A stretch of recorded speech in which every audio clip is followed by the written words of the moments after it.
Hi there folks, welcome to RRTV's live coverage of the RRTV ANZCAR Thursday Night Thunder Series coming to you tonight from Road Atlanta. And your commentary team tonight is myself, Bernie Weemers, and Alex McKellar. Mate, we're in our element. G'day Bertie, g'day everyone at home. In our element, there's certain irony to that, I'm sure. You and I are generally road guys, but I don't know about you, mate, but I did some prep work during the week, hopped on the oval and turned a few laps in the week 13 action. I've done a bit before, but certainly not in this sort of setting. The trucks are a bit of fun, I've got to say, so really looking forward to what should be a fantastic race. Oh, it's going to be an awesome race, and they're out there qualifying at the moment, so we'll have a look at that very shortly, folks. But before we do, a bit about tonight's race and what you're going to see. Well, it's 65 laps around here, and we're here at Atlanta Motor Speedway. Time limit is 2 hours 20. Hopefully we're not going to be here in 2 hours 20, that's for sure. They will have safety cars out here tonight, folks. As far as fast repairs go, they have one, and incident limits, they've got none. So it's going to be some good old stock car action here tonight on RRTV. Yeah, absolutely, Bertie. What do they say? Rubbin's racing. And so a lot more, I guess, push, bumping to drafting they call it, don't they? Sorry. I know we frown upon it in the road racing, particularly in the open wheelers, but out here tonight I expect to see a bit of it. Had a bit of experience of it during the week. It's a bit of fun, bit of a unique challenge. And one thing we find here in these cars is there's a different type of skill set here to what I'm used to, certainly, and that's the ability to race lap after lap, side by side, in really, really tight quarters with cars. There's not a lot of challenge when it comes to the cornering here, but the skill is all being able to race with people and develop your strategy over a long period of time, Bernie. So it should be fascinating to watch it all unfold. Yeah, it certainly will be very fascinating to see it all unfold, and I must admit this is the first NASCAR race I've ever commentated on, so let's see how expert we are tonight. Of course, next week, folks, we're going to have Ryan Shelton joining me, and he is the NASCAR expert all the way from South Carolina, America, US of A, so it's going to be awesome having him on board, but he can only join us once a fortnight, so on the other off weeks we'll have myself, possibly Alex, possibly Wee Han Chan, who knows, it's just a lottery. Well, it sounds like good fun either way, mate, but it'd be nice to have some expert backing at times as well, because certainly want to bring a great we'll be able to call the great show that the guys put on, and certainly describe it well to the viewers, and I'm sure that'll build up over time, Bernie. Yeah, it certainly will. And one thing about ANZCAR, folks, and you may not heard about it, but these boys, they're pretty serious about their NASCAR. They've got big goals ahead of them that they want to achieve, and if you like your NASCAR racing, it doesn't only have to be the trucks. If you like your Xfinity and your whatever you call them, the big NASCAR, there you go, that's how expert I am, join the league, because they're going to be looking at doing all sorts of categories down the track. Also like to welcome the series sponsor to tonight, and that's West End Mazda, and they sponsor the replay, so you'll be seeing the West End Mazda replays tonight, and it's great to have them on board as well. Yeah, great to get that sort of support behind a community like this, Bernie, and that's what racing's all about. The e-sport that we love is all about building communities, and that's what we're seeing here tonight. It's not one that you and I venture into terribly often, but I'm certainly pleased to see that it's well supported. What have we got, about 25 cars on track tonight that I can see, and for night one, that's a great turnout. I'm sure the racing will reflect that as well. Yeah, I'm sure it will do that. I'm really looking forward to this, because I have seen some of the races these boys have put on, and there's, don't get me wrong, a lot of people say, they turn left, but they have to drive side by side in traffic, and it's a very intense form of racing, as we can see now. Jake Blackhall just rubbing the wall there, he locks it up, and he's going to abort his qualifying there. They only get 3 laps of qualifying. It's lone qualifying here, Alex, so although we can see all the cars, they're out there by themselves. That's going to stop them drafting, and it's also going to stop them being balked by other drivers. Yeah, 100%. There's a lot of advantage in the draft around here, of course, in these cars, and that tight racing that you were speaking about, and I mentioned it earlier as well. There's a real skill to it, Bernie. Racing in tight like that, you're in close quarters, very intense, as you say, very close quarters, and that's where the whole spotter comes into play as well. We hear it in the road section of iRacing, of course, but it has its origins or its genesis in the oval races where they use them in real life as well, of course. And so listening to that, taking that into account, and building your strategy over the whole race, that's a skill set in of itself. Yeah, it certainly is. And one thing that's going to work really well here tonight, of course, is the gyro cam. And you can just experience the banking. This is what the gyro cam was invented for. And we're riding with Roger Clark now to demonstrate that. We also have tonight our roof cam fitted to all the NASCARs. So we'll also be bringing you the action there as well. A fantastic vision there for the viewers at home, Bernie. It's great. I can even see some names out there that I'm familiar from the road circuits as well, Bernie. So a good mix of local drivers there to be sure. It's all local talent, which is interesting to see. So a great community of drivers here looking to put on a good display. It certainly is, and at the moment we're having a look. Roger's out there. He's in 14th position at the moment. Let's bring up his qualifying lap, and we'll see what he's doing. He's bailing now, so 29.898 for Roger Clark here, and where does that make him? 14th. He has not improved at the moment. Jason Martin sitting on provisional pole with a 29.989 seconds. Daniel is in second. I bet you can't pronounce that name there, Alex. Yeah, no, I can't. Daniel is in second. You're right, with Jake Maloney rounding out your top three. Yeah, that's right. Darren Bond in fourth. Jake Blackhall, great to see him out there, familiar name, in fifth. Matthew Raymond sixth. James Foster seventh. Jared Farrell is in eighth at the moment. Edward Foster is sitting in ninth, and he's sporting the RRTV livery for the season, so it's great to have his support. And of course, Jeff Rayleigh, he rounds out our top 10.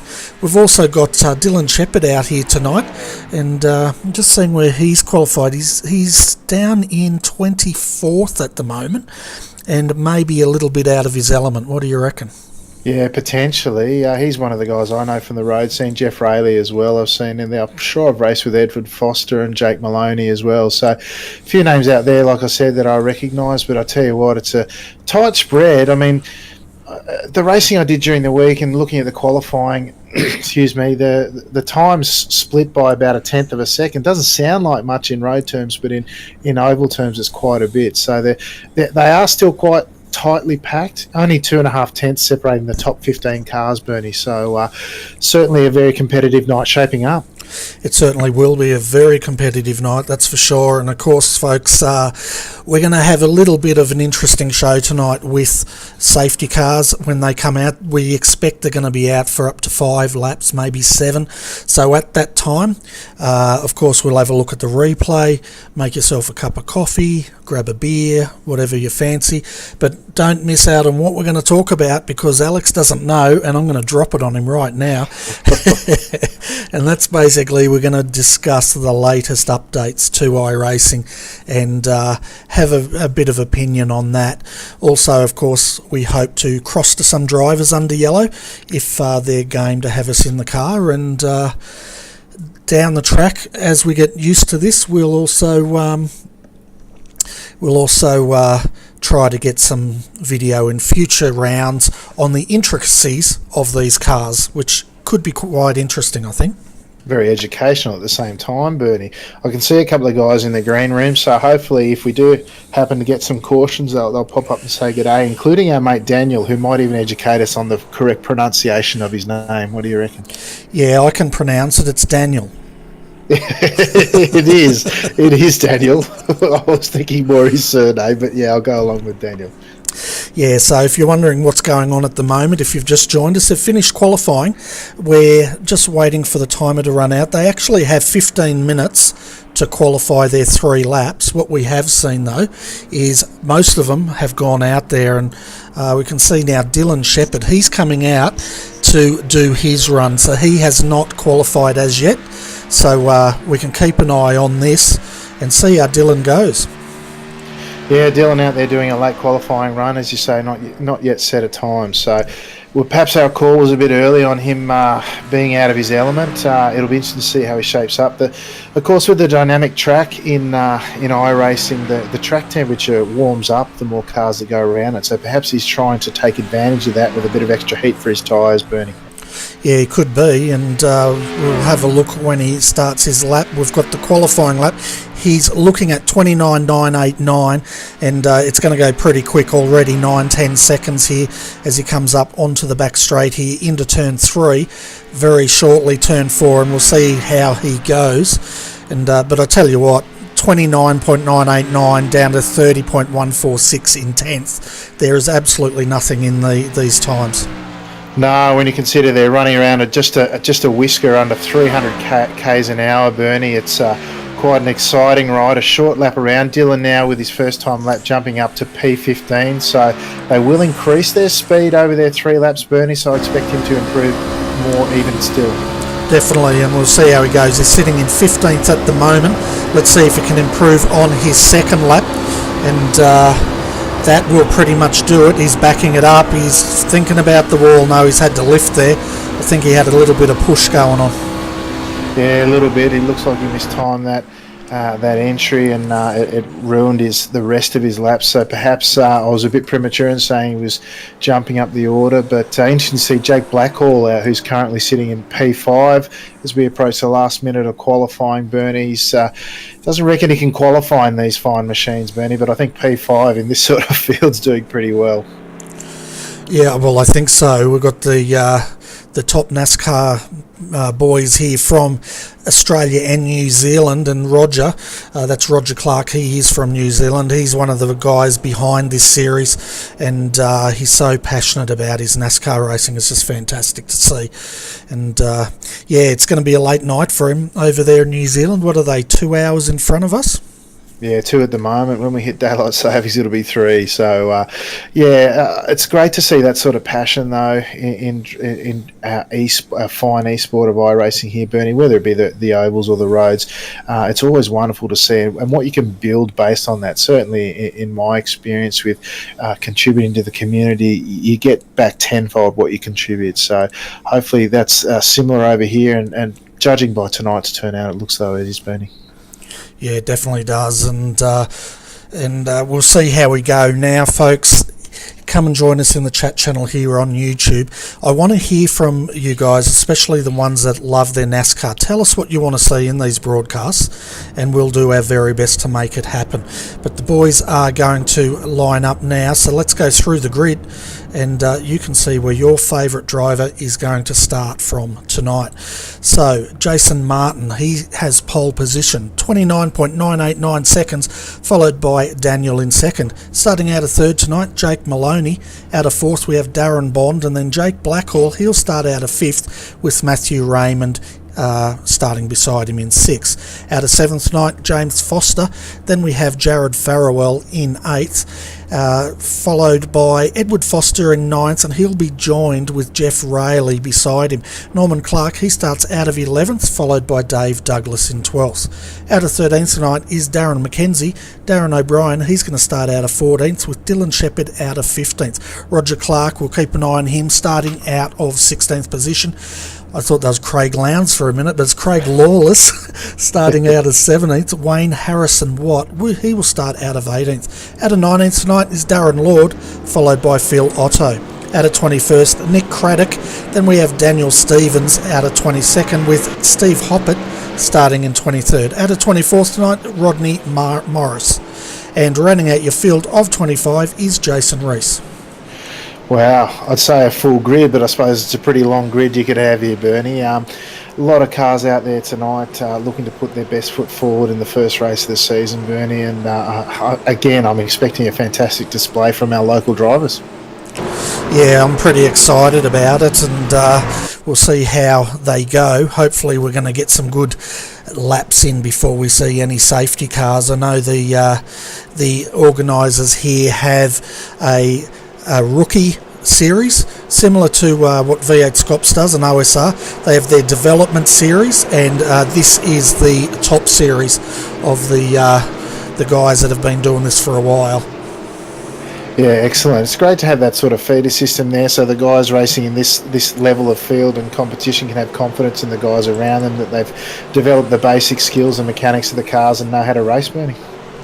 Yeah, well, that's exactly it, and that's what they're all about. Now, safety car is in, folks. Jason Martin, he has control of this field. When's he going to go? Right now, and we're underway. One of 65 laps here at Atlanta Motor Raceway. I keep on thinking Road Atlanta, but a great start here at the moment with Jason Martin, and he's been chased down by Jake Maloney, and then we got Daniel sitting in third position. In fourth is Darren Bond. You can just see him now working side by side, too wide here. We've got Darren on the inside, Matthew Raymond, he is on the outside, but well, that was Matthew, that was on the inside. Yeah, absolutely, Bernie. The car's starting to spread out a bit more than I was expecting. 3 wide, Jeff Rayleigh on the inside, going 3 wide as they head around into turn 1 and 2. Bernie, they're already getting into the thick of the action. Interesting to see Roger clear out in front. He was the only one of the 29s in qualifying, Bernie, and looking to make every post a winner. It certainly is, and we're seeing Edward Foster here in the RRTV Tundra, and he's making his way up. He's in 8th at the moment. I threw the keys at him through the weekend and said, it's all yours, but don't scratch it. But what can possibly go wrong? It's NASCAR. I don't think they scratch these boys up too much. No, they give them a good nudge when they need to, Bernie, but that's usually to push the bloke in front of them up the straight to get a better run into the next corner. So plenty of action to see, so to look forward to at least, Bernie, as we continue through this race. Yeah, definitely. Lap 3, it's going to go quick around here, but Jason Martin, he is going quick. He's leading the way. He's got 0.3 of a second over Jake Maloney. And I'll tell you what, Jake's no shy man, is he? He can race just about anything. We've seen him in the V8s. Now we're seeing him out here in the NASCAR trucks. Jake Blackhall, he's coming under a little pressure from Daniel now, and he's right on his bumper. Well, a little bit of contact between James Foster and Jared Farrell there as they went through the, I beg your pardon, and Jeff Rayleigh. James Foster dropping back now. He got a little bit of nudge on the inside, running too wide. He's lost a handful of positions now, as we see, is that Dylan Shepherd on his inside now, trying to take advantage of the draft in front as well, Bernie. A little bit show, it just goes to show, a little bit of a touch like that can really cost you a lot. I reckon he lost about 4 or 5 positions there, Bernie. Yeah, they're getting pretty excited back here, wasn't it? And we can see now James Foster having a look on the inside of Dave Douglas. Dylan Shepherd, he's dropped off a bit further back though. We've got Norman Clark and Roger. So Roger Clark on the outside, he's got that big shark tooth livery on the front, just like he wants to take a big bite out of the back of Norman's car. Yeah, there's some good paints out there on display, Bertie. Roger now right on the back of Norman Clark there. Looks to take the make most. Oh, we've got someone up in front. Oh, it was one car around, Bertie, in front. We got turned in the corner there at turn 3 to 4 there, Bertie. It's a bit of an incident as we see our first safety car out, a yellow flag, I should say, on lap 7. Yeah, so Daniel Stevens was involved in that, the number 66. We can also see, I think it's not Dave Douglas. Who was it? Daniel Stevens, Jeff Rayleigh, into the wall hard. We saw him up the top, didn't we? We thought he was going to get away with that, but of course he didn't. So let's go back to the West End Mazda replay and see if we can unravel this. Yeah, Bernie, looks to me like they're both on the approach into turn 3 there, I think it was, Bernie. They both sort of must have held the higher line and not really, I beg your pardon, not really, they've just rubbed the wall on entry into turn 3, Bernie. Not really made the turn, perhaps carrying a bit too much speed on that too high line or misjudging the entry. It was Dave who first sort of spewed down onto the inside, followed by it was then Jeff, who was actually in front of him at the time, and the already losing car come up in front of him, and he's ended up driving along the wall, Bernie, on his side, and put a nice couple of dents and scratches along the side of his car there, Bernie. Yeah, and the one did get into the, I think that was Daniel Stevens, a 66, so he got involved trying to avoid them, and that was Daniel Stevens with quite a bit of damage to his car as well. But yes, well spotted there. Jeff Rayleigh up on the rails and showing us how it's done, so to speak. Yeah, Phil Otto, car number 20, also on the way through, has collected a nose-to-tail spinner in Dave Douglas as he's made his way down the track. Looks like he's copped a fair knock on the front there, Bernie. Not sure if that'll damage his car too much. Seems pretty clean, but then, as you say, car number 66 behind him, and Daniel Stevens has copped a fair nudge there, and he's trying to get his way back, I'm sure, but you probably have to make use of that fast strip there, I'd imagine. Yeah, we're riding with Jeff Rayleigh here, just getting a bit of an idea what's going on, and I tell you what, absolutely nowhere to go there, and straight up onto the wall. Can see there the 66 also having a spin in the grass, and yeah, it's pretty action-packed, this stuff, isn't it?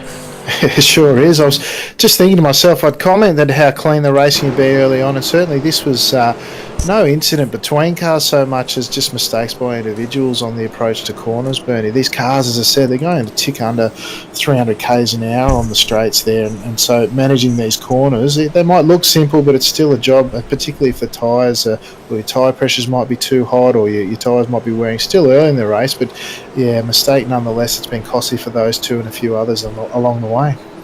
Yeah, and most of the guys, they've come in, and of course in NASCAR they basically do one side of tyres and then throw the jack on the other one, jack that up and do the other side. So it's good old school here. But looking at your top 10 at the moment, Norman Clark, he's going to have control of this field when they start. Roger Clark will start beside him in that shark tooth entry. I think it's actually an Air Force livery. Steve Hoppett, keep an eye on him, starting out of third with Jason Martin next to him.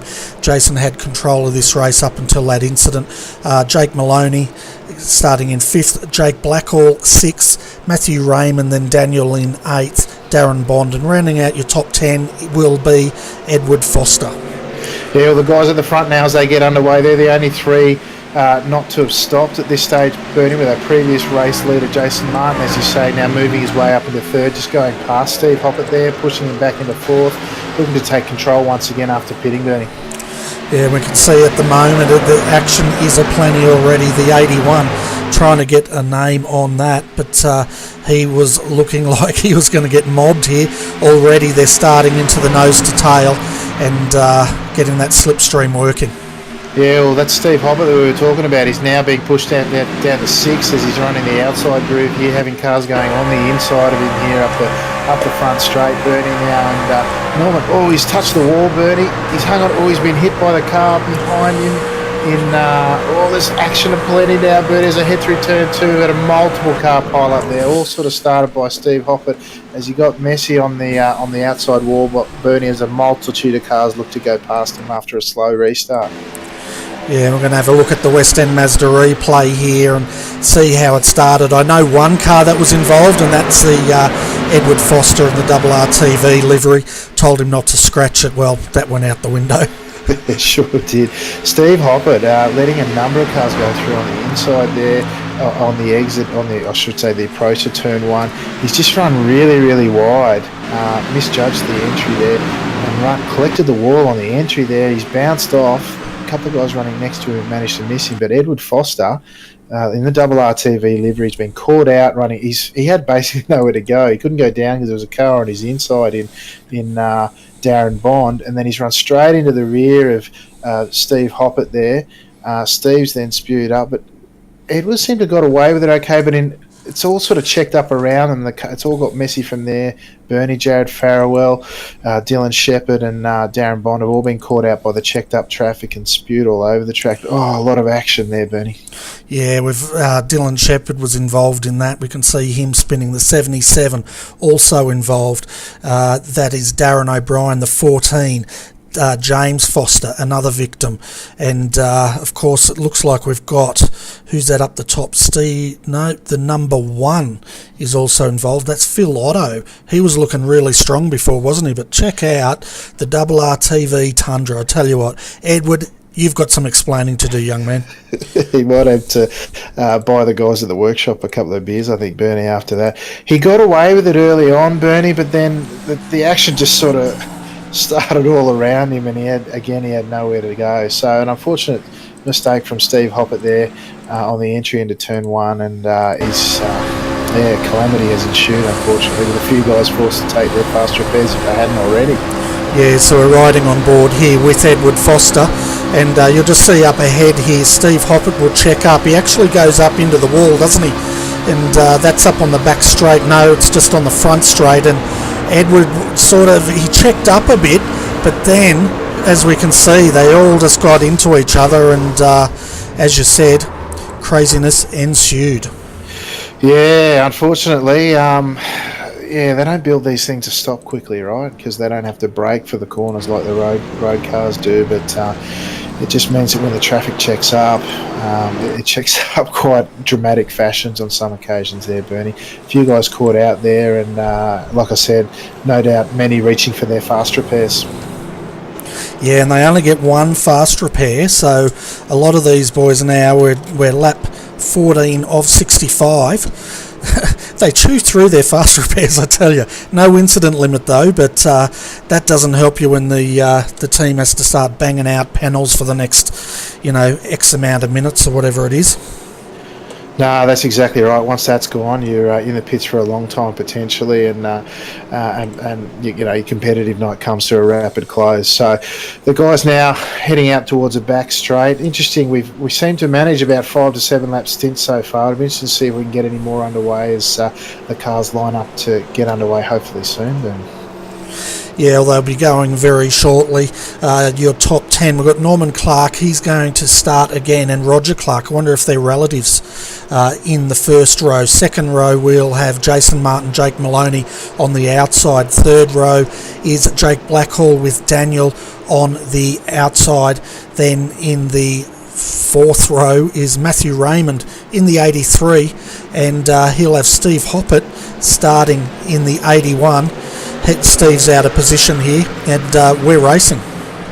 We're underway, yeah. The lights are off on the safety car, and we're underway again. The cream trying to rise to the top, as they say, Bernie. Daniel, who we spoke about, started P2. He's down 3 spots in P5 at the moment. Of course, there's plenty to play for and plenty of action still to come as they head around now on lap 15 of 65, Bernie. Yeah, and we're riding on the roof cam with Roger, and you can see right behind him, that's Jake Maloney on the inside, 2 wheels up on the apron there, and tell you what, he's going to make it work. Yeah, he is. These guys are trying to get it done up front, see if they can't get a break at some stage. They're still going too wide. Yeah, it's funny, it's just such an interesting comparison. I'm used to running too wide every now and then, but not for lap after lap, so these guys seem to make it work and do it pretty well there. Yeah, well, this sort of racing takes a hell of a lot of concentration. Just like, road racing, they say that takes a lot of concentration, but this is like racing in peak hour. And what sort of speed are they doing? Probably well over 200 and something kilometres an hour. Let's bring up the telemetry. And we're under caution once again. So that's not going to help us. No, I'm not sure what happened there, Bernie, although I've just picked up Steve Hoppett again. I'm not sure if he's had a moment. Oh, yeah, there's a moment around Steve again. He's collected the outside wall on the approach to turn 1 again, I think, or it might be turn 3. Yeah, turn 3. And he's just collected the outside wall again, Bernie, and then come down, and unfortunately, someone's been caught out as well. Nick Craddock has been caught out as well. He's been trying to avoid. I think he's gone to take the outside line and got squeezed up onto the wall and then been turned by Steve Hoppett, the 129 car. So that's brought out our third caution of the evening, Bernie. Yeah, well, they went 3 wide there. The 71 went on the inside, and Steve and the number 15 got nice and personal there. We're just having a look at this replay. We've jumped 60 seconds behind to try to work it out. Yeah, he just went straight in the wall. The car just did not turn, and then the 129 up there, very lazy spin, and I'll tell you what, Steve gave him a bit of a push along there. That was Nick Craddock, as you said. Yeah, just wanted to extra flat spot the tyres. I don't know if Steve's already taken his fast repair or not. He still looked to be carrying some damage, so I'm not sure how he's placed for fast repairs, Bernie. We know he didn't pit the first safety car that came out, so if he didn't the second time, I assume he will this time because he's carrying a fair bit of body damage. And from my own experience during the weekend racing these things, the slightest touch, or what felt like me to be the slightest touch, put the aero out, and really you're down so much then on speed that you really become uncompetitive. So I'm sure Steve, if given the chance, and he does have a fast repair in hand, he'll duck in and grab it, Bertie. Yeah, definitely, and I don't know if he's going to be able to do anything about that push in this car. I have a feeling this may be a fixed series, but I'll definitely confirm that for you folks for the next round, that's for sure. But I tell you what, the way Steve's car's pushing, it's probably not so much a car, but more like a plough at the moment. Well, he's just come out of the pits, Bertie. I can confirm his car's been repaired, so he's had his one and only fast repair, and hopefully that's all he'll need as he returns to join this field now. As we're starting out on lap 19, Bernie, almost a third of the way through the race, and plenty of action so far.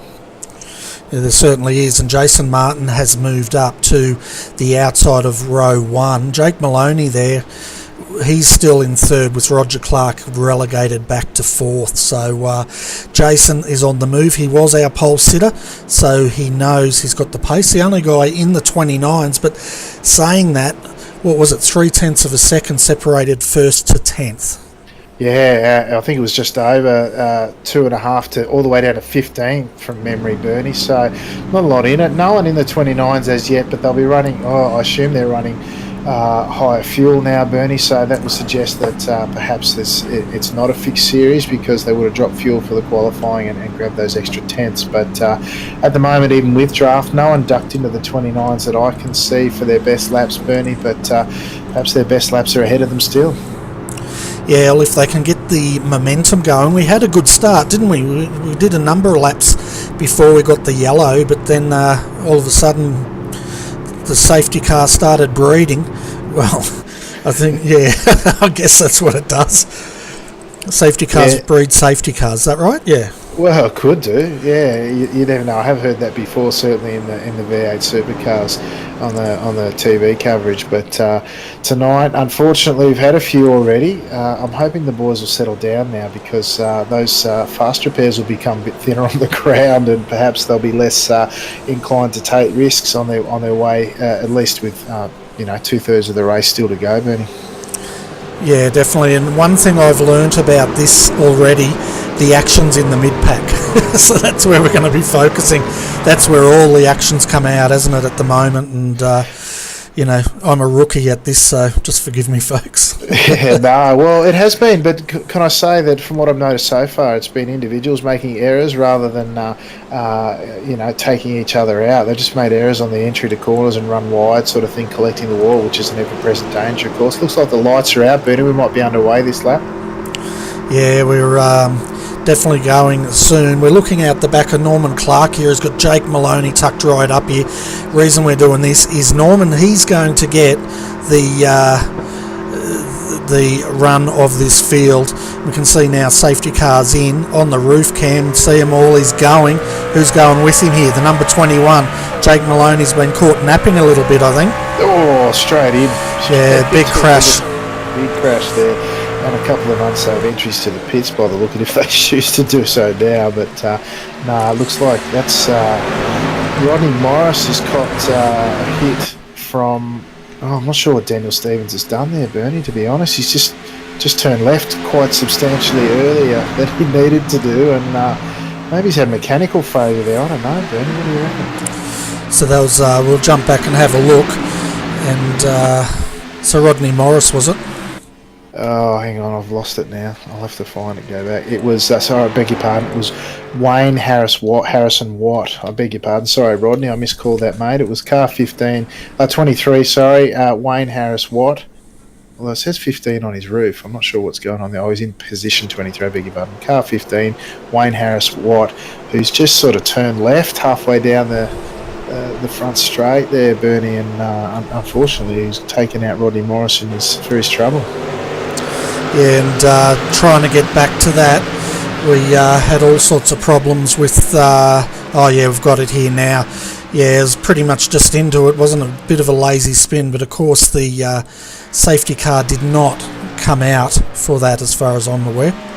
Oh right, no safety car at all. Which in the meantime we've got Jason Martin out in front. I beg your pardon. Apologies for that, viewers. I got distracted by the incident and hadn't kept up with the pace. But yeah, Jason Martin out in front with Norman Clark and Jake Maloney sitting hot on his tail. Seems to be a front pack of about 5 at this stage, Bernie, with a little bit of a down to Daniel, with a little bit of gap down to Jeff Rayleigh, who's sitting only about half a second behind Bernie, but struggling to hang on at this stage. Yeah, we can see now Jake Maloney making this work on the inside of Norman Clark. He takes that position and moves up into second, so Maloney on the move. Absolutely, with Jake Blackwell sitting behind him there, trying to follow him through, Bernie, trying to leave Norman Cook out to hang out to dry now as they head through turn 2 on the exit out to the back straight there, Bernie. Jake's made that work with Norman Clark now looking to tuck him behind and hold Daniel out, but it's allowed Jeff Rayleigh to catch up, Bernie. He's now just down to less than 3/10 behind and be well and truly back on this pack. But they have dropped Roger Clark down in 7th position, Bernie, with Daniel Stevens sitting close on his tail. Yeah, and we're riding with Daniel now, as we can see him taking a bit of the high line and just tucked up behind Norman. The boys, you can just hear him lifting a bit, and that's of course just getting the car to turn in a little bit, but already they're starting to lap. I think that is Rodney Morris that they're going around as he hits a wall. Yeah, he just tried very hard to get out of the way there and kiss the wall. He's managed to keep it relatively straight, although he sounds like he's right out of it now. He's going to have a long wait to let this field go by. I might just ride with him a bit to see that no one gets interrupted or no incidents ensue, but he's just sticking to the high line of spot too soon, Bertie. He's been corrected. Yeah, I could see a car in the background there spinning, and yes, we have mayhem ensuing once more. The 77, let's jump back. That was Darren O'Brien again, I think. Darren Brand, yeah, he's got some help from the 65 there, Bernie. He's got some help from Jared Farrell there. They were heading up to take the line into turn 1, I think it was, Bernie, and then Jared Farrell's, Darren Brand has sort of gone to take the higher line, and he hasn't been cleared by. He hasn't cleared Jared Farrell, I should say, and he's just got in. Jared's sort of nudged the rear of his car as a result, and that spewed Darren Brien up into the slow running Rodney Morris there, Bernie, and again a safety car's ensued. Yeah, I think what happened was the guys, he got punted big time, didn't he? I tell you what, when these guys want to crash, it's a party for everyone to get involved in. Well, didn't he get hit then again by Darren Bond? It was. Yeah. The car 117's really hit him. Well, these cars are so deceptively quick, Bertie. Like I said, they're doing nearly 300 Ks down the straight, and then when something goes wrong, it's not like they've got a massive amount of aero and grip and stuff to really make their way through. And at that speed, you don't have a lot of time to react. And if you don't sort of get out of it quickly, it all comes unstuck very quickly at the same time. Yeah, we're riding with Darren Bond now, and you'll see how much time this guy has to react, and you'll just see up ahead as they start the incidents just up ahead now, and you can just see him closing in, and he actually lifted, and he was looking for a way to get through, and no doubt the spotter was telling him to go low, which is exactly what he was doing. Yeah, look, not a lot of time to react, getting out of it and trying to weave your way through. It's the way to go, obviously. But again, these guys these cars aren't designed for a lot of lateral movement. The front end doesn't point you in another direction very easily, right, to get around incidents. It's designed to go roughly in a straight line and very, very fast, Bernie. So avoiding stuff like that is very difficult to do, and a real shame for those involved tonight. Yeah, it certainly is, and we're almost halfway distance here, and the action's been pretty intense, I must say. Yeah, it's certainly been a lot of action, Bertie, and intense, as you say. Interesting to see with this latest safety car and round of pit stops, Darren McKenzie, Phil Otto, and Steve Hoppert, who's had an action-packed race so far, are up at the front again, Bernie. So I'm not sure. I think the lights are still on the safety car at this point. So they're still on. So we've still got another lap to go, Bernie. Yeah, and of course all the guys have dived in. We've still got Rodney Morris in there now. He's the car that was up high. That he didn't start it, but the chain reaction behind. I think what happened was the cars up high dived low to clear him, and they got into another car, which of course spat him up into this poor fellow who was doing the right thing and just trying to stay out of trouble. Yeah, I thought he did a really good job, actually. I mean, he scraped along the wall a bit when the leaders went by, but then he sat high and waited for the other guys to go through, and it was just a bit of a misstep by the guys going underneath him that, if anything, I thought he was an innocent bystander. It was just a misstep by the guys beside him, as I said, that they actually spewed up into him and caused this latest safety car. We're on lap 30, Bernie, nearly halfway through, so hopefully the second half of the race will see a lot more green flag racing.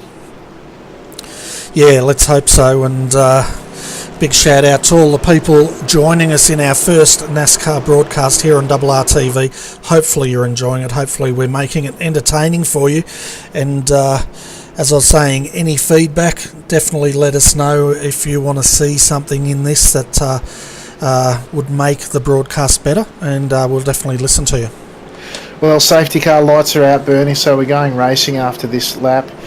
Just the one lap remaining under caution now as the guys settle back down, going their 2x2, Bernie. We've got Darren McKenzie, Phil Otto, Steve Hoppert in the top three, with Jason Martin and Jake Blackwell rounding out the top five, Bernie, and then sitting there quite ominously, I should say, in 6th and 7th are Jake Maloney and Daniel, who number 13, Daniel, who really are some of the pace setters in this race, so it'll be interesting to see how they go under green, Bernie. Yeah, the other one to probably keep an eye on would be Jeff Rayleigh here back in 9th. We'll see if he can make his way through. Dylan Shepherd, for anyone that is a fan of Dylan's, he's down there in 10th at the moment. I tell you what, he has had one action-packed night. Sure has, Bernie. As the safety car looks to pull off right now, Bernie, we should see how they get away this time.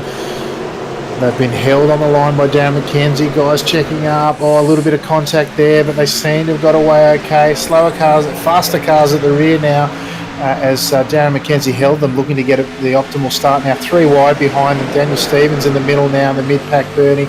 3 wide, they go through turn 1 and 2 again, Bernie, on lap 32. Still 3 wide in a couple of places there, Bernie. They seem to have made it work. Do I hear a bit of paint swapping behind? No, they seem to have got away okay, Bernie. Still 2 and 3 wide as they head around for the second half of this lap. Yeah, and that was Dylan Shepherd trying to thread the needle there. He's tucked back in under the 71. We've got a slower car up the front there. I think that's Jake Maloney held up high there, and I think he might have tagged the wall, lost a bit of momentum, and watch out for the 14. That's James Foster. They nearly traded paints, but they're definitely slowly making his way through as they go almost 4 wide down the back straight here. Yeah, you picked it in one, Bernie. Jake Maloney kissed the wall a bit, as did was that Dylan Shepherd ahead of him there. That really checks their runs if it doesn't damage their cars. Both of them now trying to get back up to speed, get back on pace after losing a bunch of positions. Yeah, and we're looking at the gearbox cam here of Dylan, and you can just see, let's have a look from the roll bar. Who's he got on the inside? And Roger Clark there. He's got Raymond just ahead of him, sort of boxed in. Now he's going to try and work this high line. Yeah, he's going to try and sit in there behind Roger Clark, see if he can't get some speed back up. There's a gap starting to form between the top 6 there, Bernie, and the rest. It's sitting at about, just over a second now. So these guys really in the second pack are going to have to get a wriggle on they want to catch up, but they're going too wide again, Bertie, there as they head through the exit of turn 2 now, up the back straight, too wide, but the guys up front really look to make a good fist of it, Bertie. Oh, there's contact there between the 14 and I'm just trying to get the other number at the moment. He's going high, 66, he's checked up, the 83's checked up behind him, good driving there, and they continue on here. 31 laps remaining here tonight, folks, at Atlanta Motor Raceway. Again, hop it into the fence up high, holding it up there, keeping it out of harm's way, and all the guys stream past. But at the moment, he's gone now, Bernie. He's managed to get into the infield. No damage to other drivers, but yeah, he was kissing that outside wall, Bernie, and it's brought him unstuck again. A number of cars went past him before he spewed down into the infield, Bernie, but we know he hasn't got a fast repair, so it'll be the tail of the field for him tonight by the looks. Yeah, and we're just having a quick look at the West End Mazda replay here. Again, into the wall, exactly where he's done it before. It just looks like that car pushes so much it just does not want to turn in.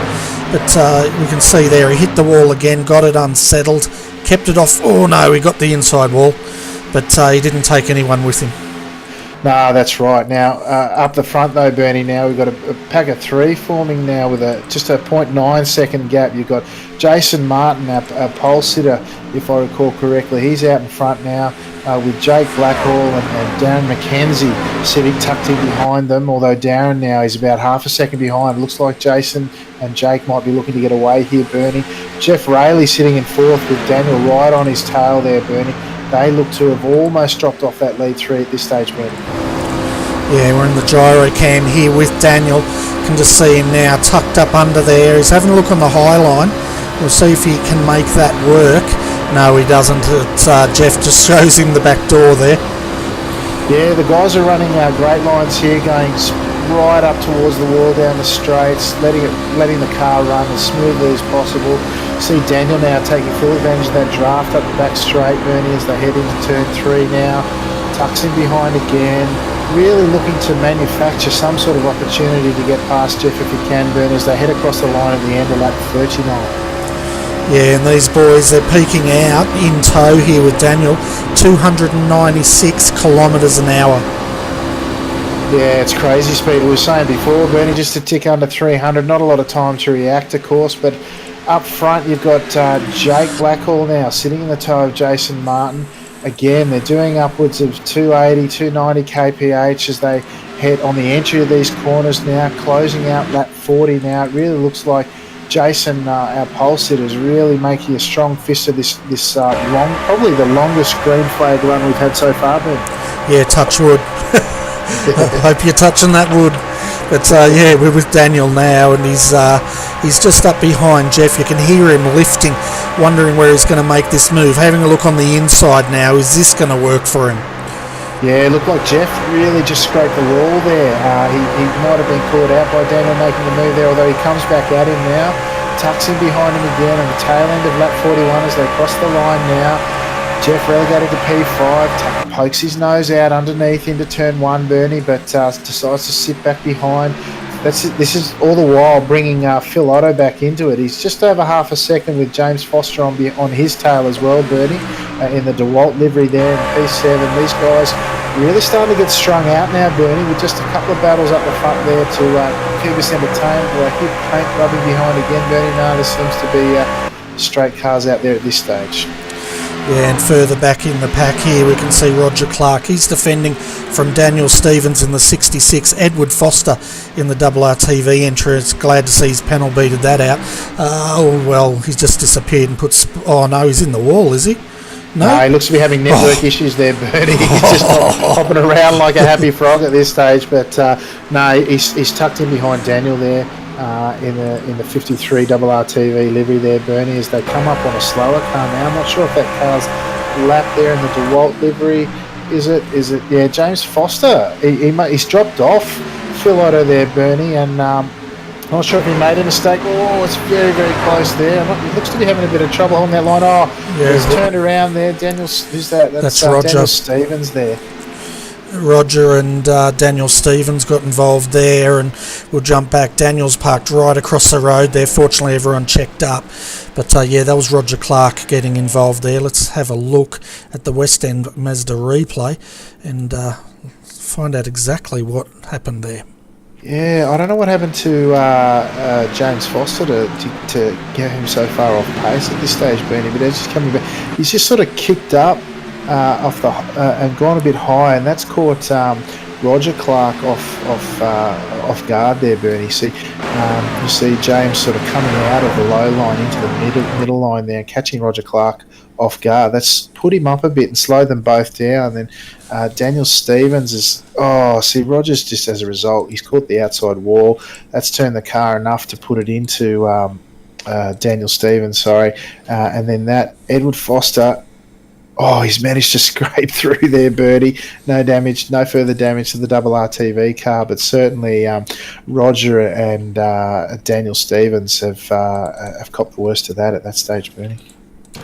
Yeah, I was watching Edward there, and as we can see them all coming into the pits now, I'll tell you what, Edward, he missed that carnage by a hair's breadth, if that makes sense.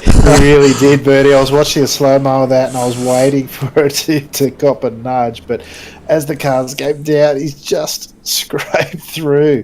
Hashtag never lift is the phrase that goes with that, Bertie. I'd probably have hashtag that was close, but oh dear. That's right, it was very close, wasn't it? So I'll have a look at this and just keep an eye on him as we're trying to. Anyway, tell you what, Edward's having a lot of internet connection here. Hopefully it'll hold out for us. Just see how close he got to being involved in this incident. It was remarkable, wasn't it? The two cars came down and just managed to scrape through. I thought the rear of his car was in real danger there, Bernie, but he's got through by a whisker.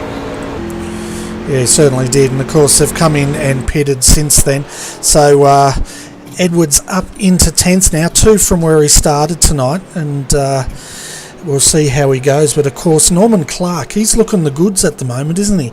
And he must be Roger's brother because they're in the same livery. So, actually, Norman I think is Roger's father, not his brother, because I know Roger and his dad both love their NASCARs and they both race in this series, so that's exactly who that would be. Oh, it's fantastic to have such a great family connection there, Bernie. I suggest Norman may not have pitted in that last run. I don't remember him being sitting up front. I certainly remember Jason Martin behind him was right up there. So he may have been. It might have just escaped my memory. But he's certainly up 10 positions from where he started tonight, Bernie. So pitted or not, he's setting himself up for a great closing stint there. Our longest green flag run, as we said, we're on under safety car at the moment, but we're on lap 47, Bernie, so just the 18 or so to go, and with any sort of luck we might get 18 laps under green to really let the guys stretch their legs. Yeah, well, you never know. It's going pretty quick though, isn't it? It's 9:20pm Australian Eastern Standard Time here. We've been racing now for about 40 minutes, believe it or not. Yeah, I know. It sort of goes quick when the laps are sort of half a minute each, Bernie. So it's all action stations all the time, Bernie. You got to know there's a lot of cars out there. It's hard to know where to look. Certainly is. There's a great crowd out here, though, isn't there, at Atlanta Motor Speedway? Absolutely packed in the stands. I think I saw someone doing a barbie on the inside, and it wasn't one of the pit crew, unlike the V8 supercar boys.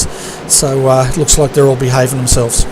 No, they're all doing well, Bernie. Quite a happy crowd by the looks. But why wouldn't they be? There's been plenty of action, Bernie. Lots of good racing up front and plenty of incidents to keep the folks interested at the same time. Certainly is. Your top 10 at the moment. Norman Clark's going to lead them off. Jason Martin, he's been up there all night. We know he's fast. He had provisional pole. I'm tipping him for the win here tonight. Jake Blackhall is in third, followed by Darren McKenzie fourth. Jeff Rayleigh, well, he's just dropped down to sixth, and Daniel's moved up, so they're getting ready to restart. Phil Otto seventh, Dave Douglas eighth, James Foster ninth, Edward Foster, he will start in 10th. Yeah, well, lights are out on the safety car, Bernie, so we'll be going racing this lap as they come around into turn 3 now. The guys will be getting nervous once again. Just the what have we got, 17 laps as we said to go, Bernie, so the guys will be getting very nervous, looking to get a long green stretch to the close of this race, Bernie. Yeah, and the top 19 are on the lead lap. The cars that are down a lap, Matthew Raymond, Steve Hoppert, Wayne, Harrison Watt and Darren O'Brien. Retirements tonight, Darren Bond. Jason Reese didn't start, but here we go again.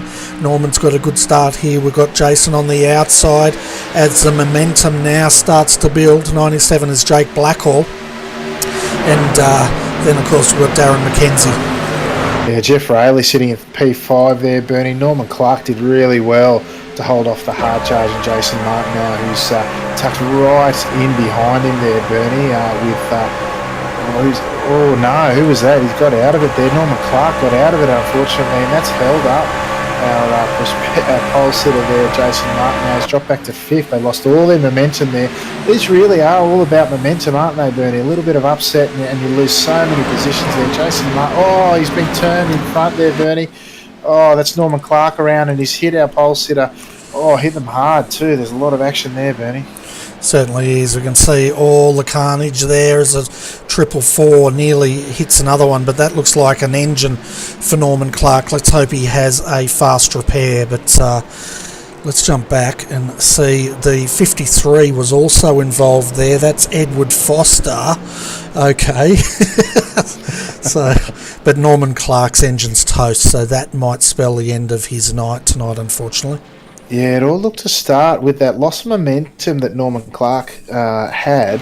It also cost, of course, Jason Martin at the time, Bernie. But then what happened was, as they're trying to shuffle their way back to get in that long train of cars, he's come down in the middle of the corner there. He's trying to find his way to duck in behind Jeff Rayleigh, and as he's done so, you've got Daniel on the inside there, car number 13.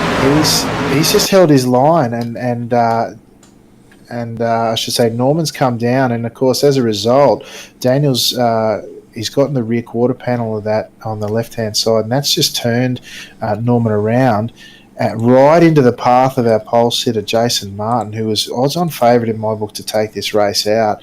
He's had nowhere to go. He's got straight into the brakes, but at that sort of speed, he had nowhere to go. And then he's been hit again by a trailing car in the 444 Craig Lawless there, Bernie. And I would suggest that Jason Martin hasn't used his fast repair, but he'll have his work cut out. We know he's got the pace, but he'll have his work cut out for him getting to the front of this field, Bernie. Yeah, and we can see now riding on board with the number 4 there, and I don't know if it's a tyre rubbing. I think that's what it is. It doesn't sound like an engine, or else he wouldn't be running. So he's got a lot of panel damage there to fix, and right behind him is Edward Foster, who also spun. But yeah, the 21 got into the 444, and that was Craig Lawless, as you said. Craig's now in the pits getting that car serviced. What about Norman? Norman's out there, so he must have had a fast repair. Yeah, he must have done. Jason Martin's also out there. Looks like his car might have been fixed up, Bernie, so he looks to have had a fast repair still to keep his Fox Racing Shocks car going there, the Silverado there, Bertie. It's a nice purple livery there. I know my daughters would like that, that's for sure. Let the purple car win, Daddy. That's what they'd be saying about it now. Yeah. Well, I picked the purple car to win just before the restart, didn't I? I said, that's the guy that's going to win tonight. He's now down in 14th and going to have to work his way up in 14 laps. I don't think it's going to happen. But then again, I'll pick someone else and they'll go and crash as well. Well, it looks like he's getting a bit of a wave around too, Bernie. He's moving up now. Is he P14 still? Down 13 positions, of course, our pole sitter there in Jason Martin, but lights are still on the safety car, so they'll head around for another lap, a lap and a half at this stage, Bernie. Just the 12 and a half remaining, I think it is now, Bernie. It should be probably 11 laps under green. We'll see if the guys can last that long and see what Jason can do from there, Bernie. Yeah, definitely, and I'm going to give a bit of a plug to the man behind the RRTV paint scheme, and that is Scott Stevens from Dripping Paint Graphics has been the man behind this paint job. So if you're looking to get a great paint scheme, folks, go and look up Scott Stevens, Dripping Paint Graphics. Fantastic guy. He takes his painting very seriously, and he does an awesome job.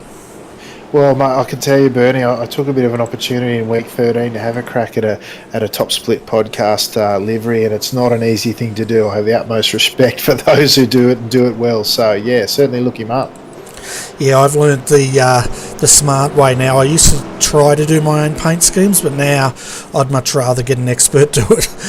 They turn out a lot better in my opinion, but yeah. Certainly they'll turn out better than my one, I can tell you. But the lights on the safety car are off now, Bernie. So we should get hopefully an 11-lap run of green to the finish, Bernie. Plenty of guys again getting very nervous in their seats now. Our top 5, Jake Blackhall, Darren McKenzie, Jeff Rayleigh, Daniel, and then Dave Douglas in 5th. Jake Maloney up to 6th. So they'll be our front 3 2x2 rows as we get underway again, Bernie. Yeah, so Jake Blackwell will have control of the field. We'll see if he backs it up and goes 13 laps. I'm out of sarsaparilla, so it's going to get serious from here on in, Alex. It will do. Well, I think Jake was on the front last start, and he certainly did hold the field, Bernie. It certainly gave him an advantage and a good run, and actually spread the field quite a bit after it checked up. They're coming around turn 4 now, Bernie. They're all looking to close up now. This front pack, look at it, getting really, really tight as the safety car goes to pull in now. Let's see what Jake does. Let's see if he's going to try, and there he goes. He's off. Good start there. We're riding with Jeff Rayleigh here as he tucks in behind him. How's it going behind him? Looking good. So a nice clean start here. As we can see now, Jeff Rayleigh working on the back of Darren McKenzie. Jake Blackhall leading the way. Yeah, I've just got my eyes on Jason Martin. He's already up to P12, Bernie. He won't want to waste any time with these guys that we know he's fast, but can he work his way through traffic? That's the question, Bernie. He's already looking to get past the car in front there of, who's that, Daniel Stevens there around the outside line. He's sitting in the toe of Robbie Morris now, Bernie, hoping that these front runners don't get too far away. Yeah, and we're just riding there with Phil Otto. We got pushed up a little bit there, caught up on the high line, as is, who's that? Is it Douglas also on the high line now? And one thing I found interesting here, the guys were hoping that this update would allow them to do multi-line racing, because apparently there was a bug, they were telling me, where they could only really run one line. And they're hoping that's been fixed now. As we can see now, Dave Douglas looking on the outside now of Daniel, and of course Daniel's still working on the back of Jake Maloney. Yeah, and again, still got my eye back here on Jason Martin. He's now up to P10. Bertie made 3 already, and he's closing in on James Foster in P9. Really got pace to burn here, Bernie. So I'll be interested to see how he goes in the remaining just over 8 laps now, Bernie. But up front, Jake Blackwell made the most of that start that he made. So Darren McKenzie now 3/10, nearly 4/10 behind him, still certainly within draft range, although he's dropping a bit down now. Seems to be that Jake Blackwell car, number 97, is really tracking well in the corners, and that's where he's making his distance, Bernie. Yeah, we're just having a quick look back here. Well, it's a long look at the moment. Dave Douglas with Daniel on the outside here. Dylan Shepherd, he's trying to work the inside line here. Now he gets a bit of a run. We'll see what he can do. He's actually boxed in quite a bit, but I think he's waiting for Dave to make a move, which he does now. Dylan on the inside of Daniel. Can Dylan make this work? Oh, he's working hard too, and right behind him now, Jason Martin up into P8, goes around the outside of car 1, Phil Otto, tucks in behind Daniel now in P6, running around the outside of Dylan Shepherd. He's going to try and follow Daniel on the way through. Now Daniel now moving over to the centre of the track, not really wanting to give away his draft easily, Bernie. And the race is certainly heating up with just the 5.5 laps remaining. Yeah, you can really see now how hard this NASCAR is and what talent you need. Look how close these guys are running at 296 kilometres an hour. And if we were looking at Daniel from behind, he had car high, car low, and there wasn't a lot of gap between them, as now he's got a good run on Dave Douglas. Yeah, Jason Martin now side by side with, who's that? Lost him now, sorry Bertie. Side by side, he's just gone past Daniel actually. He's looking to tuck him behind Jason Martin now in P6. cuts over to the inside of the track, going 2 by 2 as they head into turn 3 now, Bernie. 4, just the balance of 5 laps remaining. As they come in to close out, there'll be 4 laps remaining this time. Jason Martin come from 13. He's up to P5 now. Be interesting to see with 4 laps remaining if he can chase down Jake Maloney, who's about a second in front of him there.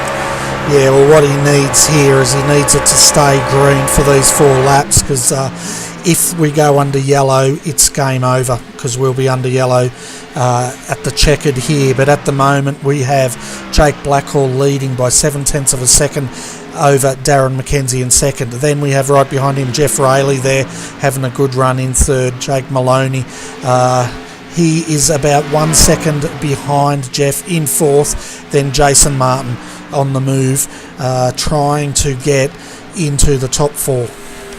Yeah, well, he's made up 2/10 on Jake in P4 there, that last lap, Bernie. 2.5 laps remaining now. The gap's closing very rapidly. Actually, he's grabbed another 10th in that half a lap, Bernie. Another 10th now. I wonder if Jake's tyres are fading now, Bernie. Maybe he didn't time his pit stop that well. Jason, of course, having had that incident with just 2 laps remaining now, Bernie, he'll be on fresh rubber in a straight car, chasing down Jake. Meanwhile, up the front, Jake Blackhall. He's made a great fist of that restart, Bernie. Jeff Rayleigh now putting pressure on Darren McKenzie. Oh, Darren making him go around the outside, Bernie, as they come up now to cross the line with just the white flag, the single lap remaining. How's it going to finish now, Bernie? Well, it looks like it's all Jake Blackhall at the moment. We did have a scare further back with Daniel in the 13 scraping the wall, but he managed to keep it out of trouble. But down to the last lap now, we've got Jake Blackhall. He is leading this race, folks. 1.1 seconds is the gap, and it looks like he's going to take out round 1 here of the ANZCAR Thursday Night Thunder. And, of course, we've got Darren and Jeff Rayleigh still fighting over that second position.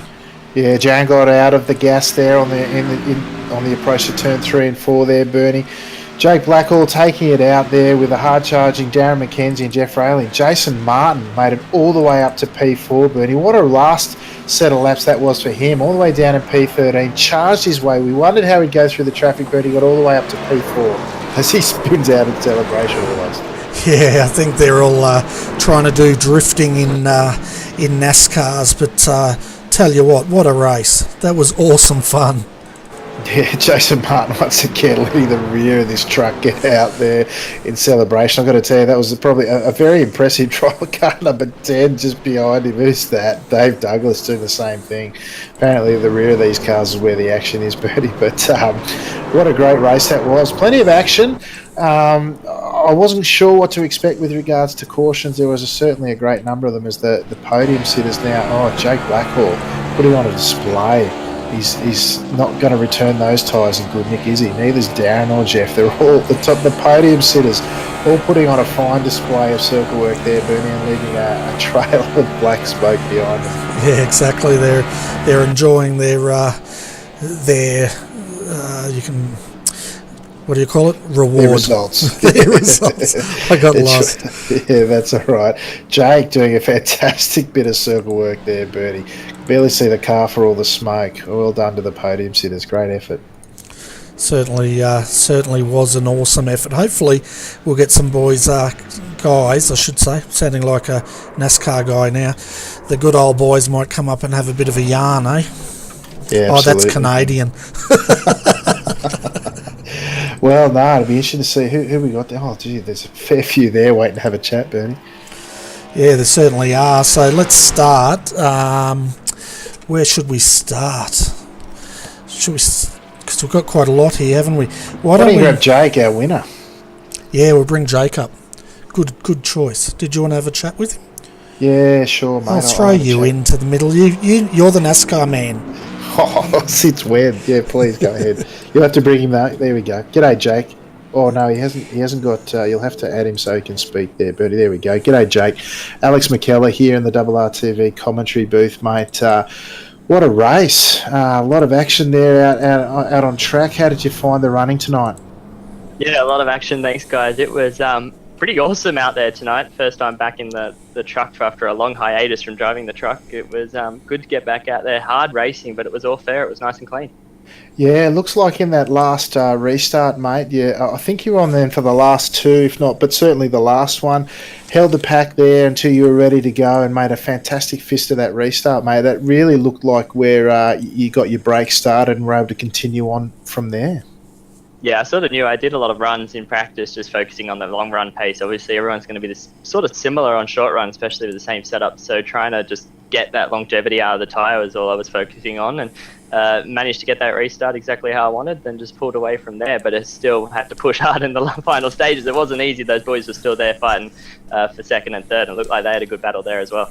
Yeah, you're 100% spot on there, mate.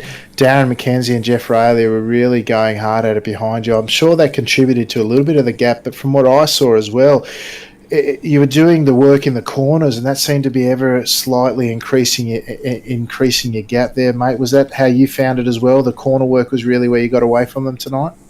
Yeah, corner work was sort of what I've been focusing on, especially now since I've got a new upgraded PC. I can finally actually figure out where I want to put the truck, so I'm able to run different lines, and just focusing on running the different lines actually really helped the right rear a lot, especially in the later stages, because obviously it didn't pit under that last safety car, but we did have that 1 or 2 lap run on them, so it took that nice green patch off the tyre, but able to get just enough in the saving it that I could manage the tyre in that later stint. But yeah, it was good.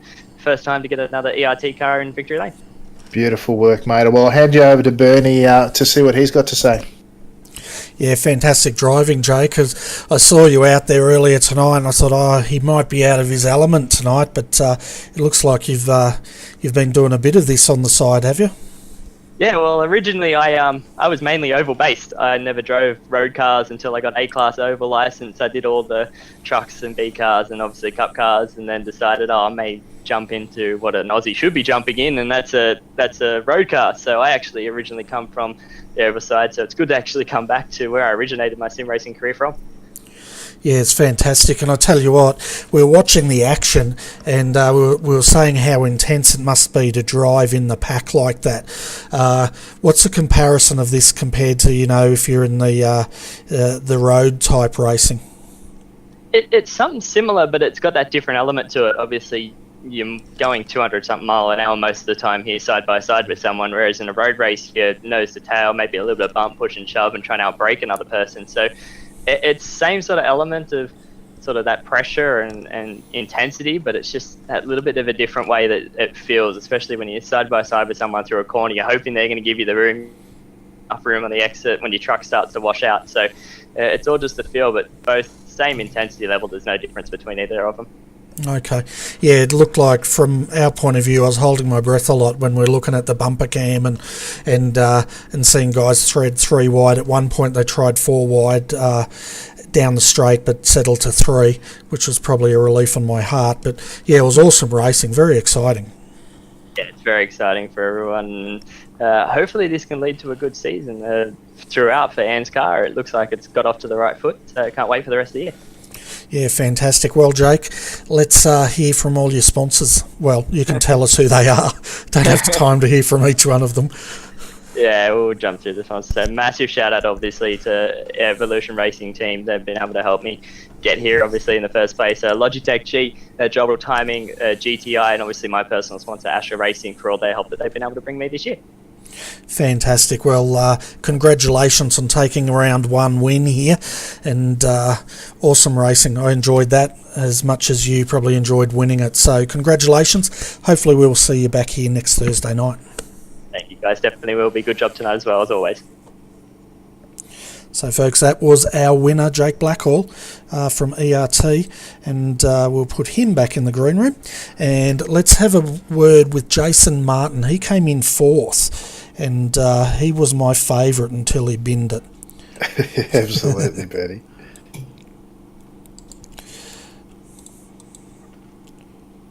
G'day. Oh, no, we got him sorted there. I've got him sorted, yep. Beautiful. G'day, Jason. Alex McKellar here in the RRTV commentary booth, mate. Well, that final stint after the incident and forced you to pit there, mate, that was I asked the question, how would you go charging through the traffic, but what a display, mate. How was that final run? No? You there? He's Yeah, mate, can you hear me? Yep. Yeah, got you now, mate. How was that final run out there, carving your way through the traffic? Oh, mate, that was good fun. Yeah, you were awesome out there, Jason. We're watching you, and I actually picked you for the win tonight, but as soon as I picked you, you had some bad luck there and dropped all the way back. And then I said your race was done, but then all of a sudden you stormed your way through the field all the way back up to 4th. That was an awesome comeback drive, mate. Yeah, thanks, mate. Bit of a shame that I got wrecked, but I had a blast on that restart. Yeah, literally. But yeah, it looks like the wrecking seems to be part and parcel of this game. Would I be right in saying that? Yeah, probably. Yeah. Sorry, Alex, I butted in. I should hand back to you, shouldn't I? No, you're right, mate. Listen, Jason, that was a fantastic drive, mate. You were both our picks to win tonight. Only guy to duck into the 29s during qualification, so fantastic effort there, mate. Great drive in that final stint. Congratulations on your P4 tonight. What could have been, but certainly I'm sure you'll hope for a better result next time, perhaps a podium or even a win, eh? Yeah, thanks, guys, for the broadcast, and hopefully it was a good show for the viewers. Yeah, it certainly was, mate. Is there? Have you got any sponsors or anyone you'd like to give a shout out to before we let you go? No, I don't have any sponsors or anything, so just thanks to you guys. Brilliant. Thanks very much, Jason, and all the best for the remaining rounds of the season. Cheers, guys. So, folks, that was Jason Martin. And I tell you what, Alex, what a recovery drive that was. I think he came from 14th up to 4th, and in as many laps. He had 14 laps to do it in, didn't he? Yeah, very, very impressive, actually. One thing we should note is that for those viewers at home who know or don't know about I rating, it's the skill points attributed based on your results, and generally a fair indication of the quality of the driver involved. Now, Jason was a 5800 oval rated driver, which is an amazing figure in either road or oval. So I'd suggest that he has a lot of quality about him as an oval racer, and that certainly showed through in that final stint, Bernie. So very, very impressed. Oh, sorry, he's probably about a 5700, but still, that's no mean feat. Getting up to 5700 is a real challenge. So congratulations on his race again tonight, Jason. All the best for his future races, Bernie. Yeah, definitely. And the next person we're going to bring up is Daniel, and you can ask him how he pronounces his last name. He finished in 11th tonight. Absolutely. I'll take that bullet for the team, mate. Daniel, Alex McKellar here in the RRTV commentary booth, mate. An action-packed race out there for you tonight. Qualified very well, but my first question for you tonight, mate, before we get into that, can you give us a guide on how to pronounce his surname? Bernie and I have been debating it all night. We're not really sure where to go, but if we get your help on that, it'd be great. Yeah, no worries. Yeah, it's a bit of a tough one. The easiest way to say it's basically Greskovic. That sort of cuts a little bit out, but you can sort of roll into like Grzeskovic or Grzeskovic. Grzeskovic. All right. We'll go with Grzeskovic. All right. Yeah, hopefully that's excellent. Grzeskovic. All right. I'll get it eventually, mate. Listen, you qualified so well. We were expecting big things, but there was a lot of action out there. Did you get caught up in much of it, or did you manage to avoid most of it? I thought I did an alright job at trying to avoid most things. I just feel really bad for turning around Norman. I think coming off turn 2, I heard the spotter say outside, so I hope he was hearing inside, and we just sort of touched, and yeah, that was the end of that. And I feel bad though, but I just get my foot in it. Yeah, look, it's what I was saying before, hashtag never lift, right? But the events of tonight were quite spectacular. Bernie and I have got more of a road background, but we had quite a baptism of fire tonight. There was action aplenty. Although I have to say there was some good green flag running there. How did you find the racing out there tonight? Yeah, from where I was, it was really good out the front there for a while. Sort of got mixed back in the pack there at the end after I hit the wall. It was just a bit too slow, but at the front of the pack anyway, it was pretty intense and pretty good. Yeah, the guys looked to be having a great time out there, and there was certainly some great driving on display. But I'll hand you over to Bernie now to see what he's got to ask. Yeah, Daniel, I'm going to just call you Danny G if I'm allowed. Is that a good nickname for you? Yeah, cool. It works. you'll find in the broadcast we just pronounced your first name, and I think we got it right. But no, good racing out there, very exciting racing, and it looked like you're in the thick of it for a lot of it. So yeah, well done. But one question I do have for you, and you should be able to answer this: what's it like running 3 wide in one of these cars? It's pretty hairy, especially in the middle. I think I did get caught down the backstretch 3 wide in the middle there for a little bit, and the guy on the outside, I don't know if he knew we were 3 wide, so I couldn't do anything. I was thinking about just putting my foot on the brake, but I thought I'd just keep on the throttle and see what happens, and luckily everyone behaved. Yeah, I think at one point, I think it was your car, we're looking at the gearbox cam. I should call it the rear bumper cam because it's not really the gearbox cam. But yeah, we're looking out of that and we could see 2 cars there, one either side of you, just having a little bit of an overlap and just watching you there thread the needle, or more likely avoiding being run over. Yeah, it was a bit like that. Yeah, fantastic, Daniel Grostovich, there you go. I'm hopeless with names. But anyway, Daniel, thanks for coming up. Have you got any sponsors you'd like to give a shout out to? Yeah, Capital Playing Cards. They're one of my mates' companies for like playing cards, casino cards and stuff. And the other 2 are a big embarrassment. I can't even remember their names. I was meant to write this stuff down. I hope they're not watching. No, Advanced PC and Gaming is one of them, and I think CRC Studios painted up my Fago car, which I've been sim racing since 2000, and I've always wanted to see a Fago sponsor on a car, and it was great for them to put that up for me. Fantastic. So did you just Wikipedia that, or did you remember it? What's that, the Fago? Yeah, your sponsors. Well, with the Fago, I've just been a fan of the soft drink for a long time, so yeah, grape's pretty cool. When I went to America, I tried all the flavours, and grape sort of always stuck out as one of the better ones. Fantastic. Well, anyway, Daniel, thanks for coming up. It's been awesome talking to you. I'm looking forward to seeing you back next week. We've had an awesome start to the season, I think. 25 drivers taking to the field. Hopefully that'll continue to grow. Yeah, it was great to see. Hope it does too. All right, see you, mate. Thank you. So Danny G, that's what we're calling him now. Groskovich. I think I'll have to work on it, but I think we might get it now by the end, right? Danny G. You can do the Groskovich and I'll stick with Danny G. Okay, so he came home 11th and dropped 9, so he had a bit of an interesting night of racing, well, an intense night I would probably say. And the next guy with a little bit of explaining to do is Mr. Edward Foster. Well, I'll let you go first, eh? Hi Edward, welcome to the RRTV Combox, mate. I told you when I gave you the car, don't scratch it. So what the heck did you do? I think I let you down, Bernie, didn't I? I was telling him how beautiful it looked, and then you decided you wanted to repaint it. I think you had a bit of blue on there, a bit of yellow, and some black and blue. God knows what else you had on there. Yeah, well, you did tell me that I needed to upload it to Trading Paints, and obviously I misheard you and thought you actually meant you wanted me to trade paint with some people. So. Good comeback. I'll pay that one. Yeah, well, you know, rubbin's racing, I guess, as they say. But I tell you what, awesome turnout here tonight. 25 cars. You're in the thick of it. You came home 16th. So can you tell the viewers a little bit about what your experience is like being mid-pack, looks like an angry mid-pack, in these cars? Absolutely horrendous, to be perfectly honest. It's, yeah, I think it was Dale Earnhardt Jr. that said that a bad finish hurts, but a bad finish with a fast race car hurts even more.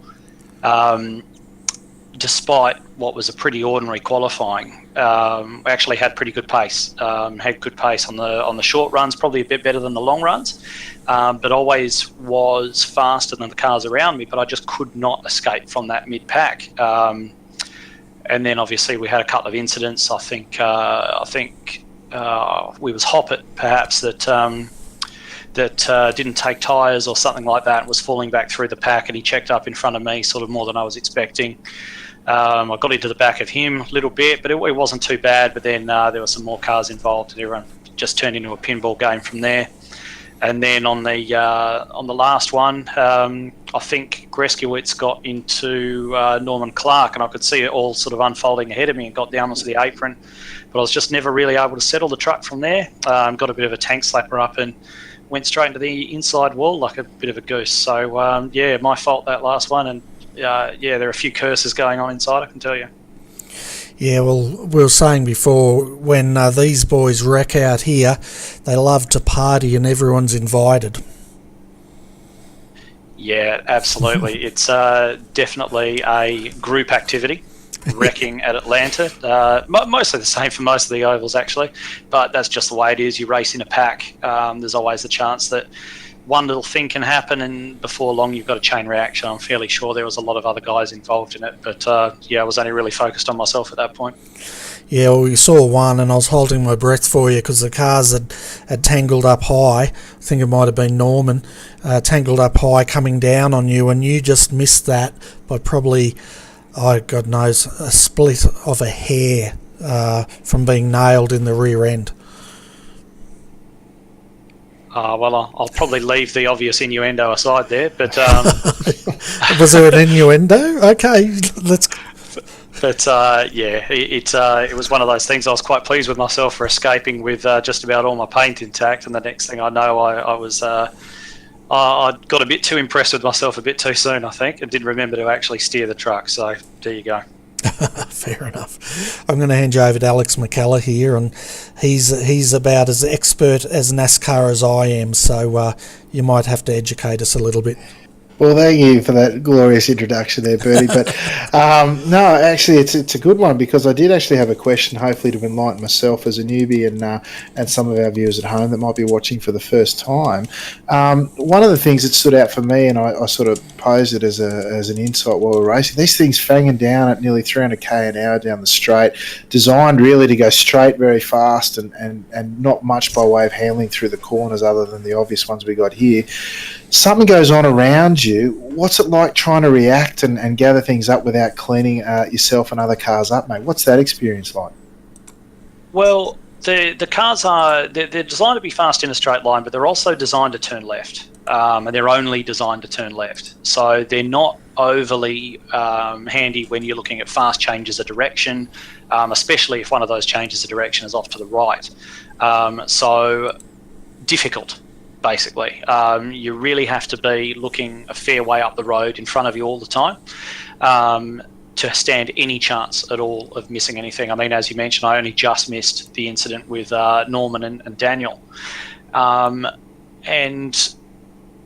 it's just one of those things that you could see it happening so far away, and I only just missed it. So if it happens to you any closer than that, you're really just riding your luck from there. Yeah, look, that's a really significant challenge to look at the car just inches in front of you, but then a mile up the track to see what's coming at you potentially as well. So, yeah, it's a really different skill set to what I'm used to, and it's certainly very enlightening. I know I had a bit of a run during the week, and it's certainly got a bit of a taste for it, so maybe doing some more during the season. But thank you for that insight, and thank you for the great racing tonight. Is there anyone you'd like to give a shout-out to before we let you go? I'm not sure that any of my mates will be watching. I might just give a quick shout out to the other admins, Roger and Daniel, who we've put in just a huge amount of work over the last few weeks to get this sort of all up and running.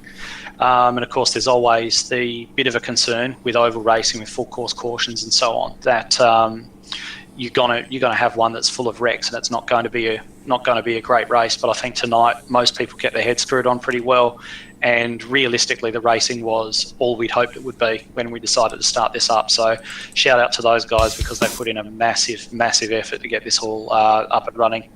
Absolutely, and they've been rewarded with a fantastic turnout and what looked to be a great night of racing as well. A good mix of, a bit of incidents in the mid-pack, as you say, but certainly some plenty fine racing up front. So congratulations to you and the rest of the guys that have pulled this together. You should be very pleased with the results, certainly on week one, and certainly hopefully plenty to come.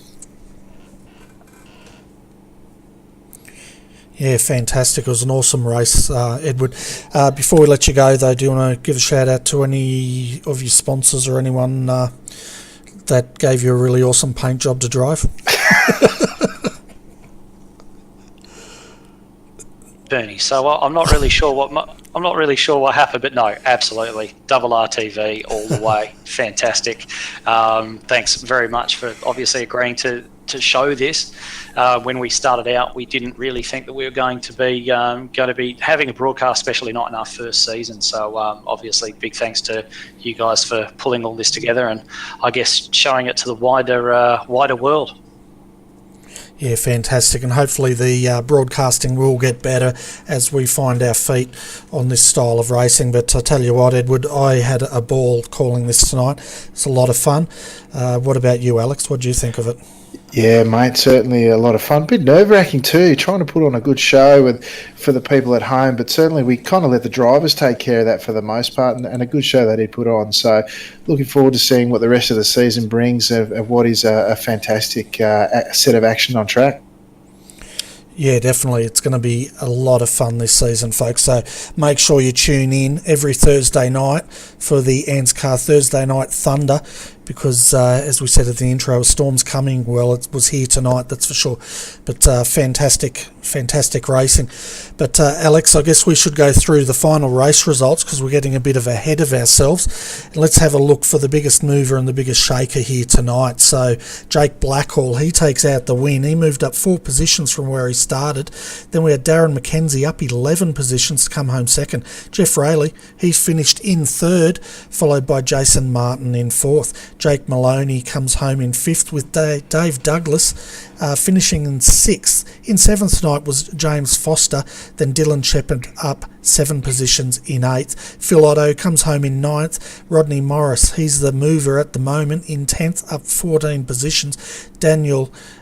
Denny G, there we go, that's going to stick, I know it is, comes home in 11th and 9 positions down, so he's the biggest shaker at the moment. Roger Clark, he comes home in 12th position.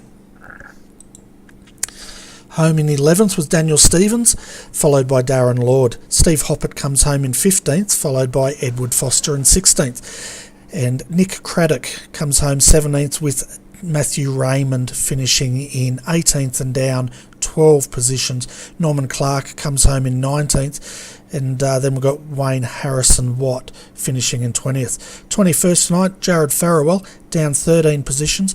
Then Craig Lawless in the 444 entry comes home in 22nd.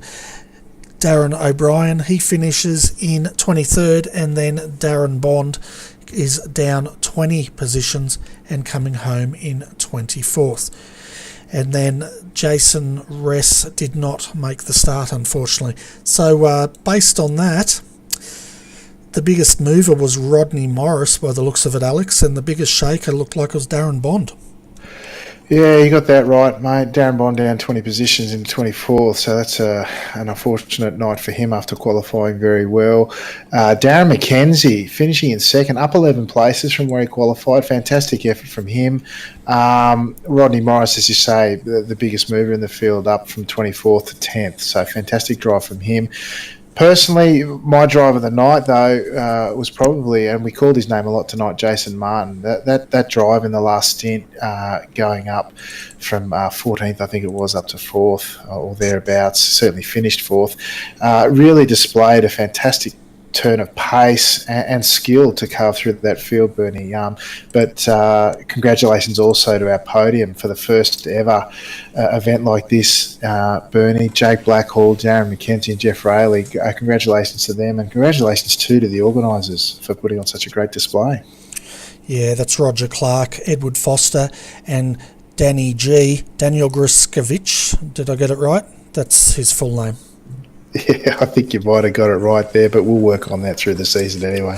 We certainly will. Well, Alex, mate, thanks for joining me tonight for our first ever broadcast of NASCAR racing here on RRTV. Hopefully you had a lot of fun calling it. Certainly did. First night of Thursday Night Thunder. Look forward to many more. Yeah, it's awesome.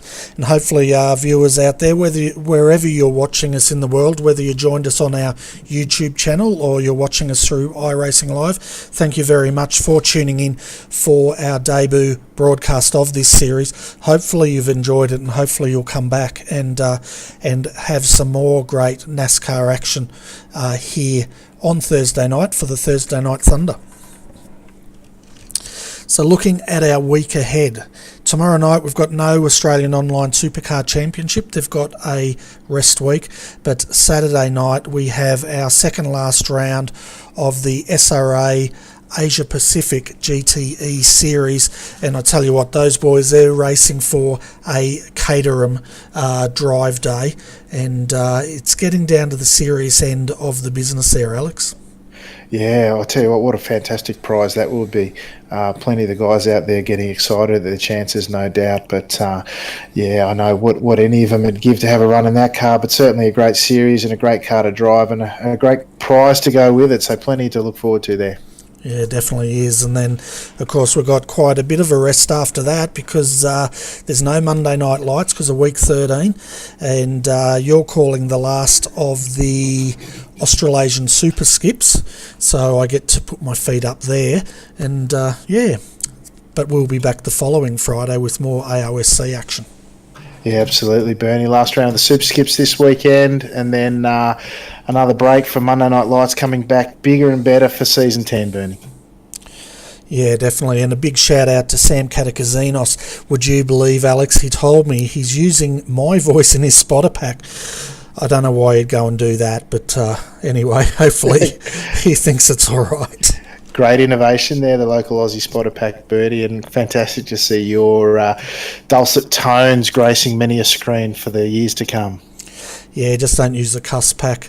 It took a lot, I tell you what. But yeah, if you haven't heard of that, folks, Nick Hausler put that together. You got myself in there, Reece Gardner. I think they got Sandman Clark in there. Not sure if Jay's done one, but you got quite a few different characters or voices to choose from. So go and check that out. I think it's on the iRacing forums there somewhere. Yeah, absolutely, Bernie. I think I might have to download that to just hear blue language coming from you, Bernie. I can't picture it, so I might have to experience it firsthand.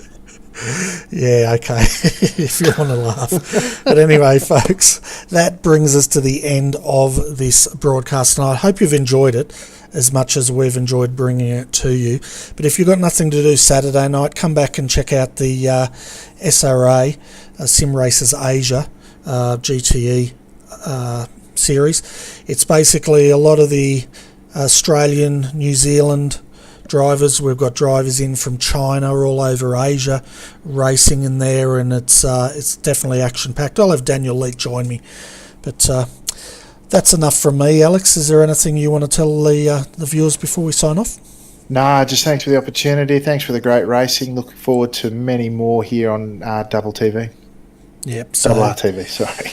Yep. So thanks for joining us, folks. As Alex always says, ciao for now.